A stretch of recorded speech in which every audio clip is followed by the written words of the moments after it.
In this video, we're going to break down 10 College Football 26 tips that I guarantee by the end of this, one of them is going to help you win more games. These are all things I've personally used over my years of playing professional Madden and college football, where I've won tens of thousands of dollars and got to travel the country. So you know that everything we're doing here has at least actually worked for me. So if you want to start winning more games, let's get into this video. So I want to talk about one of the most underused run defense tips every single year. This is how you can have good run defense out of any formation. Now, look at this safety up here at the top of the screen, okay? If I don't user him, so I'm just going to hop on a linebacker, watch what that safety does, right? The ball is going to get snapped here, and he's going to backpedal, and then he's going to slowly make his effort to make a play, ends up missing the tackle nonetheless. One of my biggest pieces of advice, if you're playing somebody who's running the ball a lot, or you're in a situation where you just think your opponent's going to run, is to hop on this safety. Now, there's pros and cons to this, but first, let's talk about the pros of it. So you saw when he's a CPU, he's going to backpedal or he's not going to come downhill very well.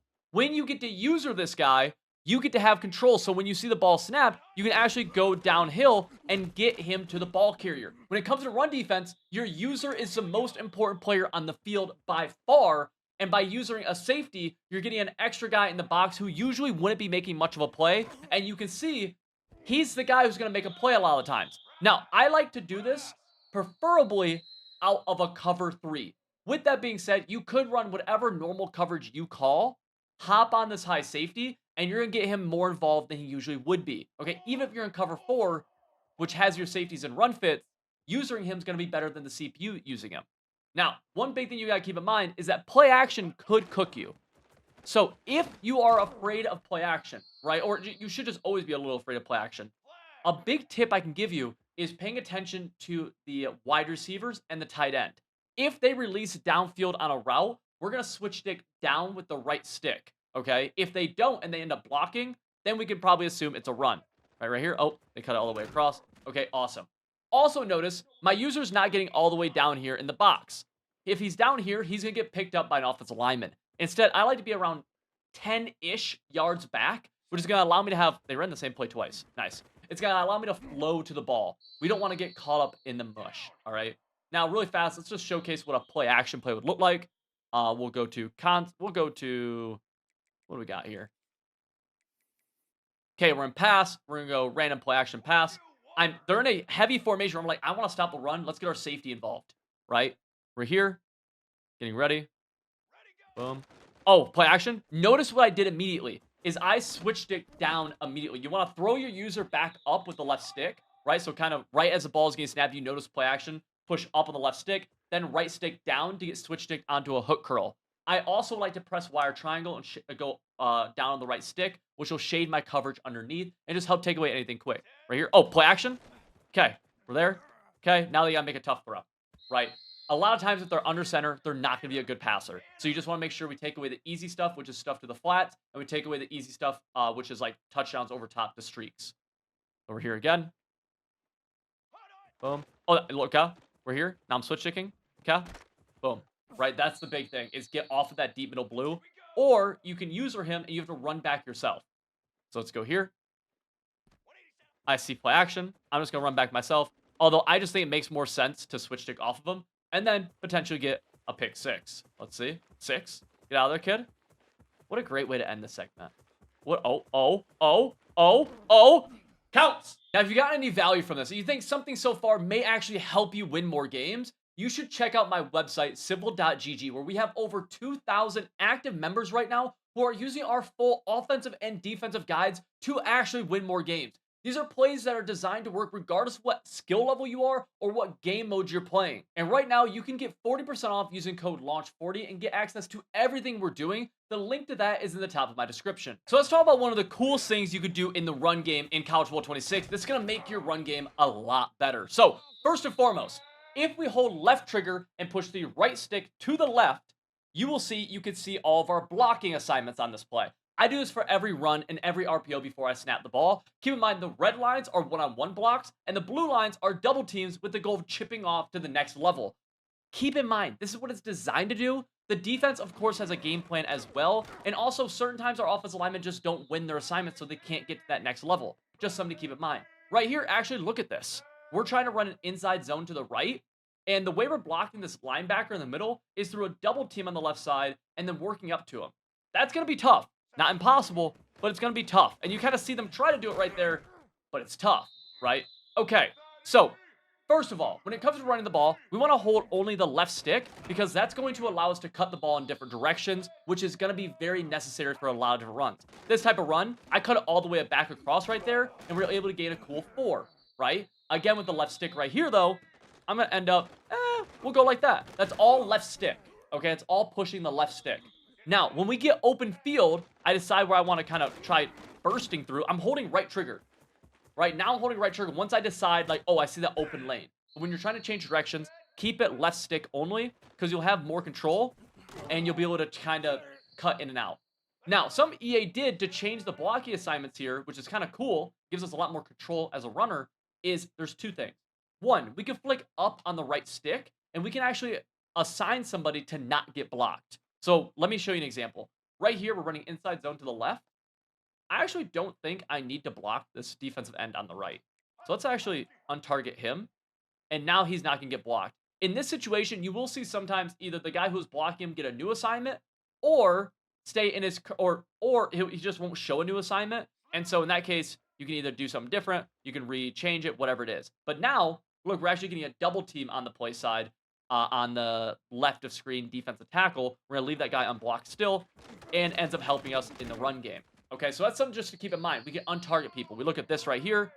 I actually think I'm going to cut this all the way back up. I think this guy's not going to play a factor. And so we're going to get a double team play side, and we're just going to cut this all the way up. Bang. Right, and he ends up being the one making a tackle. You kind of see the idea, right? If he was a little bit further out on an edge, we could just go right up inside of him. Let's go right here. I'm going to untarget this backside guy.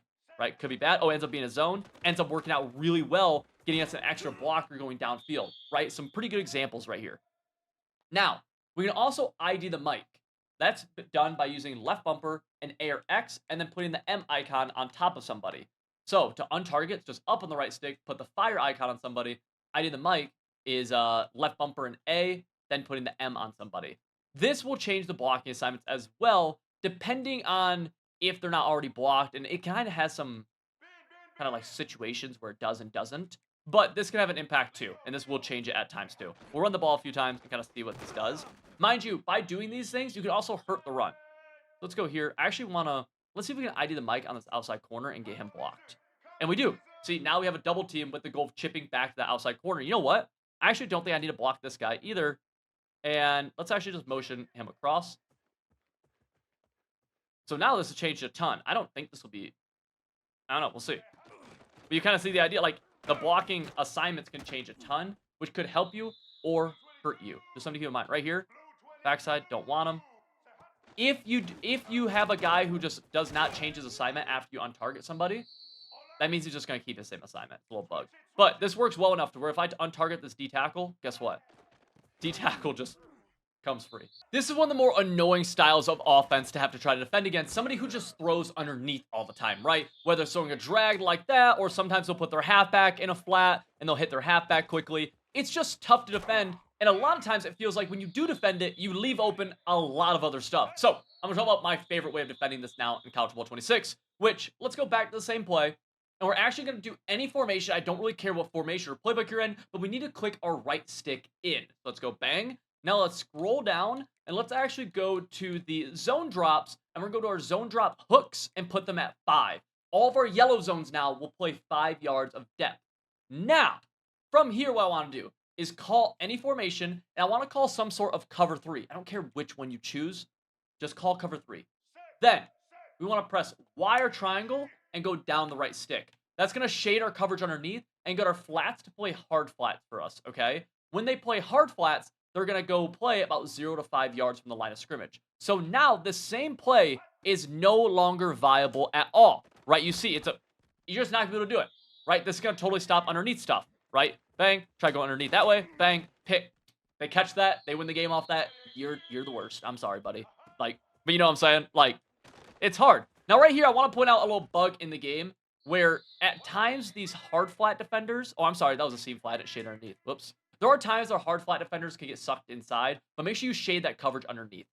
And they shouldn't for the most part. But there is a little bug with the game like that. So you see, this is just going to defend underneath very well. And then if we go something like a table route or a flat route from the halfback, Also going to do a good job in that situation as well, as you see. So just overall, this is going to be a great way to defend underneath. If you wanted to, you could not shade underneath and leave those curl flats on the field. So you could actually shade over top in your cover three, get curl flats out there. They're going to do a better job against sideline routes, but they'll do a worse job against like something like a drag. So if that's something you're okay with giving up, you can. Just something to keep in mind that you could go curl flats, okay? Make sure though you either shade your coverage underneath or over top to get out of any kind of match coverage you may have called.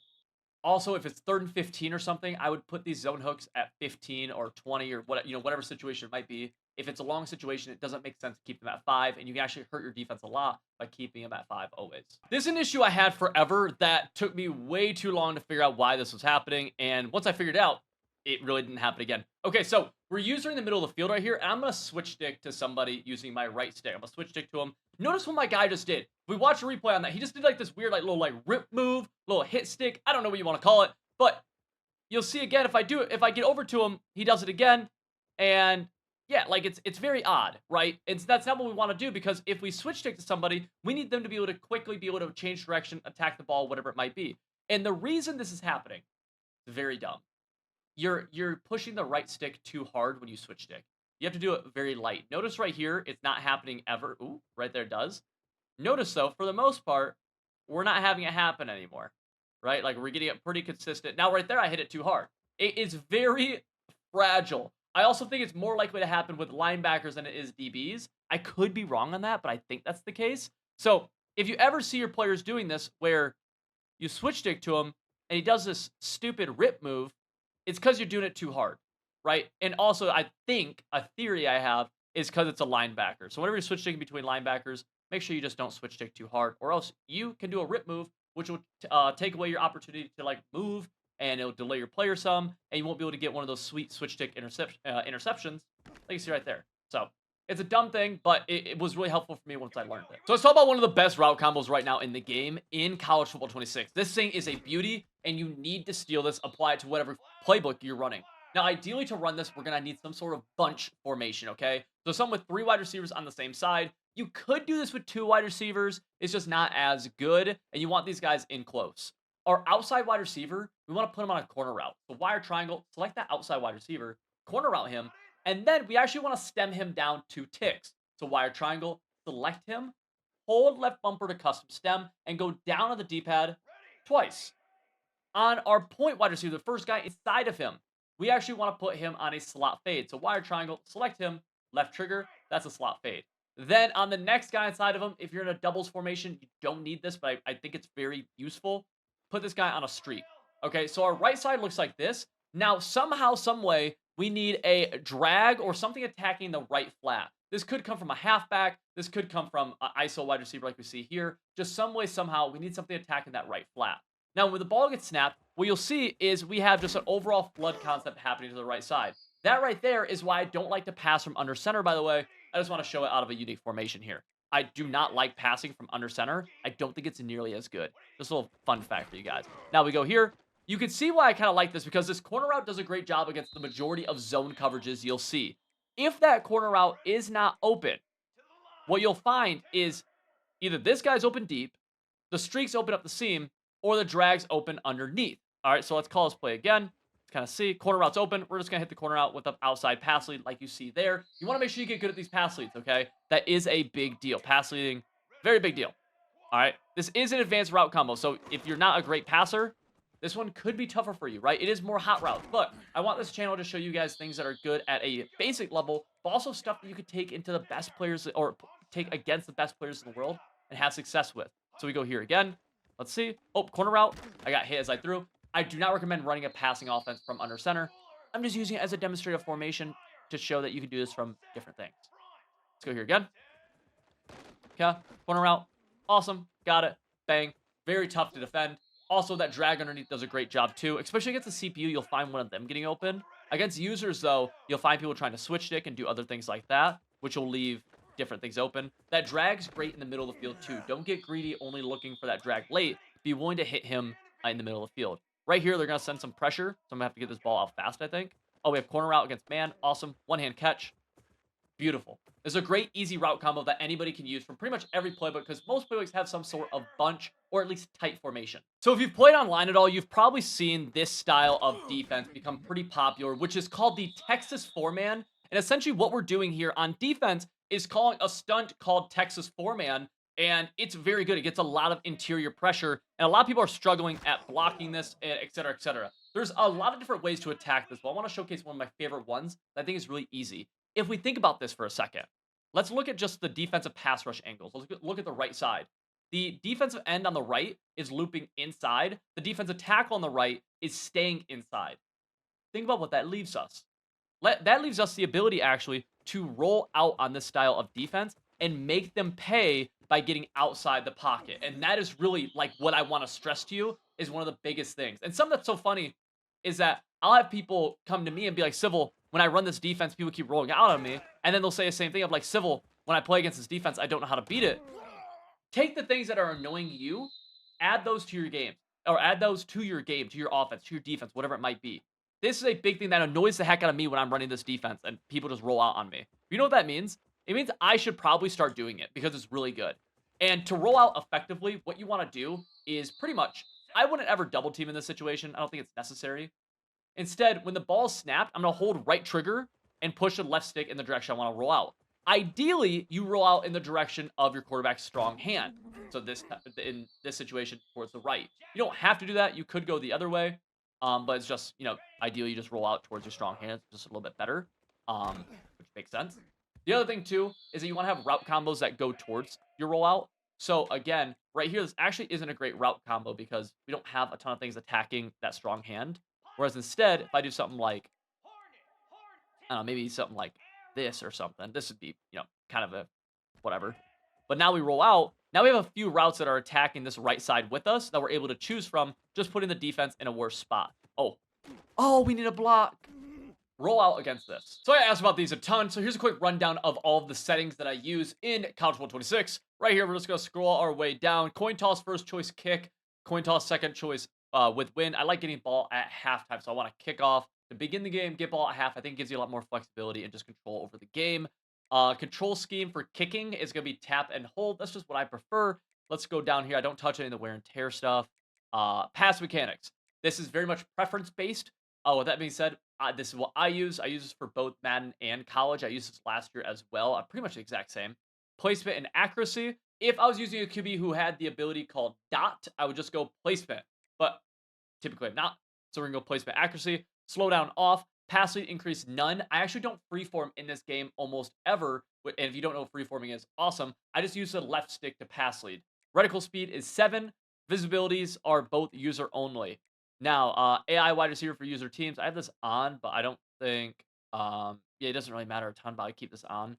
Tackle quality, text feedback, this little arrow that goes above my head whenever you see tackles. I put both these at visible. I don't even know how much they even matter, to be honest with you. I don't actually use the information for anything. It's just a cool little arrow that you can see. Autofoot defensive play call on. You want this on unless you're more of an advanced player who has it off for a specific reason. If you don't have a specific reason, keep it on. Okay. Ball hawk on. Defensive heat seeker assist on, and then heat seeker window size 200%. What I'll say with these three, or I'm sorry, with these two right here, is I feel like this could be very placebo. These get turned off a lot for me, and actually at the beginning of this segment, before I started recording, I had to turn this back on because the game just resets for some reason. And I actually don't notice a difference with it on or off. Some people will swear by this. I don't. It's up to you. Like, it's a preference. I don't know. Defensive switch assist, I have this on. This will also reset a lot, but I keep it on just because it's supposed to help you from accidentally switch sticking to somebody and moving them out of position. So I just want it on because I think it should help. Controlled player art. This is where you can see the individual assignment of the player you're using. I keep this on as well. Sliders, I don't touch. If we go to crossplay, that's going to be on. Accessibility, I don't touch anything here. I use controller vibration at assist. I like controller vibration quite a bit. I know some people don't. And then a fun little thing here is that if you are a streamer, I recommend copying these streaming settings right here, or if you're a YouTuber or anything like that, screenshot these. I recommend using these. I don't think there's anything else here that is worthwhile talking about. Yeah, all this stuff is just how it is. And this is a quick rundown. Feel free to pause this at any point if you needed to. This is what I'm using. Now, this is a fun fact you may or may not know. You can fumble in this game, but there's something we can do to prevent fumbling, which is obviously a very big deal, especially in end of game situations. Now, a lot of people will click the right stick in and go down here into ball carrier and put this on conservative.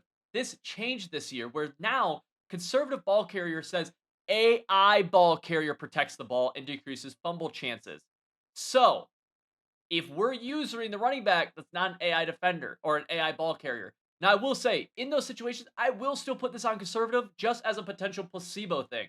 But there's actually something better we can do to make sure we don't fumble. And this is just a good rule of thumb in general, I think, which is holding right bumper or R1 on PlayStation. If you do this, you will cover the ball up with two hands. Now, I'm a believer, based on other things in the game, that even if you don't get the cover up animation, right? You do it right before you get tackled. You don't ever see that animation happen. You will still get the ball carrier benefit. I don't know that, but based on other stuff in the game, I'm holding right bumper. See that double, the double hand right there. Very nice. So boom. Now we go here again. I'm a believer that right here, I held right bumper, even though I didn't get the animation off. I think it still counts.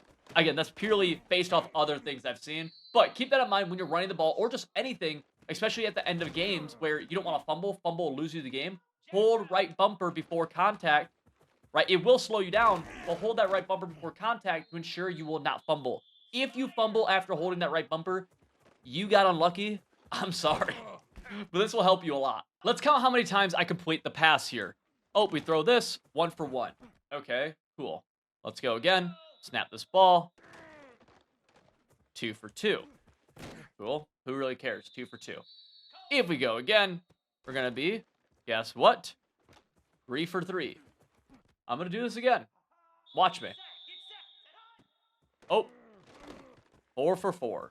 Now, let's do something here really fast, because I think you kind of get the idea. Let's go into our options. Let's go to settings. We're in Heisman. Okay, what have you noticed so far? I've completed this pass over and over and over again on Heisman. It's a tight end drag. And these are one of the best routes in the game. If you're not using tight end drags in your scheme, whether you're hot routing them or you are finding them stock on plays like we have in this play right here. Actually, let me just show you what play this is. Let me not just talk about this play. Let's show it. Gun wing slot offset. Scroll down. I just kind of found this play randomly. It's wheel post drag. That's a fine stock route concept, actually. And we're 5 for 5 on it right now against random plays. We get a 6 for 6 piece. Oh, yeah, 6 for 6. Nice. Very good play. Run drag routes from the slot or from the tight end spot. These are one of the best routes in the game, bar none. Bar none. He caught that one. That was a close one. Bar none. Now, ideally with a drag route, you have something on that side, which is pushing things to the sideline, right? I actually, for example, I would not like the drag route from the left slot right here because there's nothing on the right side kind of attacking that side, pushing things over there. But if I did this, right, now I like it. I like that drag route to get open a lot more because we have other routes complementing that area. And guess who gets open? The drag. And then we pitch it. And then we're going to go hurdle somebody. And we just ended our halfback's college career. He will never play football because his kneecap just broke. Luckily, you're a dog, though. Go Broncos, brother. I need you to have a year. So this is just a kickoff method that I've been a big believer in since last year. I do it all the time. And I just think it's good. Although, I mean, I think it's good. So I think you should copy this, all right? So what are we going to do here for the kickoff? We are going to go kickoff left. Then let's go, in this case, we'll do return right. So this is them actually returning into us, all right? Now, I want to push my left stick all the way to the left, and I want to kind of get this accuracy a little bit to the left too, although it's not the end of the world. You just don't want it to the right. So we'll go right here, try to get as much accuracy as possible or much power as possible, and then we're going to tap B or circle, get one guy and slant him all the way outside. Then we'll get another player by tapping B or circle and bring him inside. I'm going to do this a few times so you kind of see. Essentially, what we're trying to do is create a funnel that the kick returner has to bring the ball into, and that funnel is going to get closed up, okay? So we do this again, right? We're going to take one guy, get him all the way outside. We're going to go another guy, bring him in, and you kind of get this opportunity to force them into a little bit of a funnel. Let's do it again. Now, if they make people miss, they could get a kick return touchdown. But this is just going to help prevent any kind of like wild kick return touchdowns where like nobody's even there to make a tackle. See that guy on the edge is almost holding contain on the outside. That's how I think of him. And then we're bringing another guy inside to hold contain. So we're going to tap B or circle once they get running. Right, you can even do it a couple times. Try to get somebody a little bit closer. Then we're going to do this guy. And we're going to create that little funnel for them where there's nowhere for them to go. Again, if they break numerous tackles, yeah, they're gonna be a problem. But it's just an easy way to play kickoff defense or kickoff coverage and just prevent, random just big kick return touchdowns. Right there, it makes someone miss. Look who ends up helping make that tackle. It's number 6, who, if we look at instant replay, was the guy who we dragged outside. Just watch this go. Drag him outside. Yep, see that? Now he's super far out, so it looks kind of crazy, but he ends up getting back inside the play to help this. And then on the inside, let's see where this guy is. Where's our guy we drag inside? Ends up being this guy who we didn't do a great job of dragging, but we do take him inside, right? Force that ball carrier out, get spun out, but you can't really do too much from there, right? And ideally, this guy's really forcing him back in, right? So, quick little breakdown of how I like to kick off. It's worked really well for me now for 2 years. If you enjoyed this video, you got any kind of value from this, make sure you check out simple.gg. We have full offensive and defensive game plans over there that'll actually help you win more games. We have over 2,000 active members. We've been doing this for over 4 years now. What we do there actually works. You can get 40% off everything we're doing by clicking the link in the top description and using code LAUNCH40.